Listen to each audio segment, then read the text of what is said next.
Unfortunately, I took the liberty to read the Toronto Sun lately, and some of the right-wing commentators argued that Jack Layton's state funeral was too partisan, and they couldn't tell if it was a funeral or a left-wing political rally.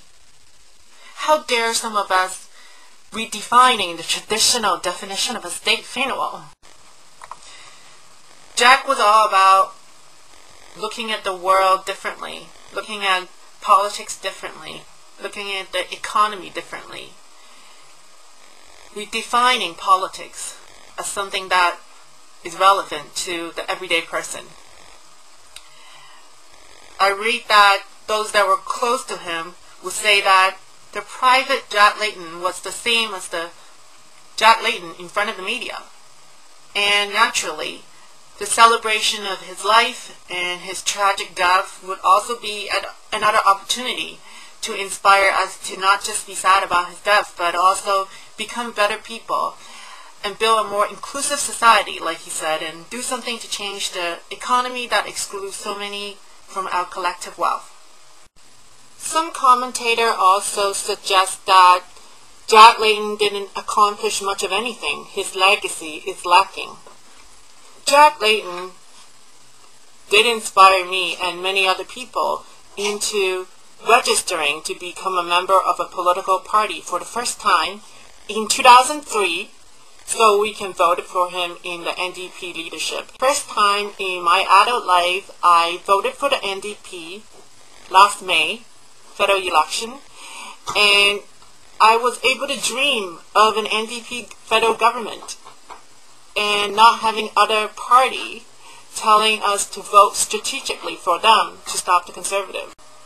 And he gave us hope that there is a party in Ottawa that maybe will stand up for the little guy and bring personal kitchen table issues onto the nation's agenda, as opposed to the agenda of the rich and the well-off, which is always well represented in Ottawa or in the public life. And many Canadians wanted politics to be relevant in our personal life, and that's the way it should be. The personal is the political. What goes on in our home, in our kitchen table, or in our workplace is not separated from who we voted for or what we do in public. And Jack understood this. Even though I don't always agree with Jack Layton, but one of the things that I've always was most proud of the NDP member was their support for the lesbian, gay, bi, trans community. And of course Jack Layton did so much work for people living with AIDS, and also standing up for the right of gay and lesbian to marry back in 2003. And he demanded that all members of his party must support this civil rights issue, which is what he sees the marriage debate is about. How can we possibly honor the legacy of Jack Layton? I would say that the best way to honor him is just to take inspiration from the female Senate pager, Bridget DePapa, who decided to hold the sign saying "Stop Harper" in the middle of her Senate speech, budget speech given by the Governor General on behalf of the Prime Minister. Even though she knows she would lose her job, she did it anyway to send a message to Canadians. And I think that's something that's courageous. How many of us would do that? And most of all, Jack Layton had empathy for others, homeless, or especially the homeless. And that is something that we should all take into heart. Having empathy for one another and not be afraid to look at the world and look at people differently.